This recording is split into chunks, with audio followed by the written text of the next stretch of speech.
Hello, this is Dr. Wells with Wells Medicine, and I wanted to encourage patients today to think about starting a treatment like ketamine therapy or TMS or a stellate ganglion block as an opportunity to do sort of a holistic review of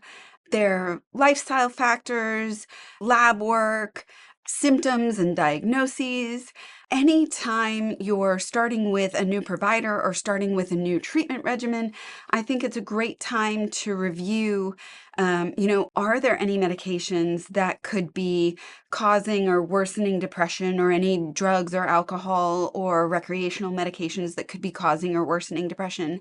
Are there any possibilities that there is some underlying grief or trauma or a co-occurring diagnosis like OCD or anxiety to go along with the depression? I think it's a great time to look at lifestyle factors like prioritizing sleep, making sure that you're getting enough light, having lab work for vitamins such as vitamin D, magnesium, iron,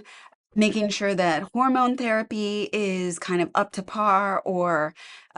thoughtful and evaluated, to look at other things like exercise and prioritizing sleep and work-life balance. So I think all of those factors kind of come into mental health. And when starting any kind of new treatment or new medication or new provider, I think it's a really great opportunity to reevaluate whether any of those factors can also be optimized, to see if there's some gains to be had there.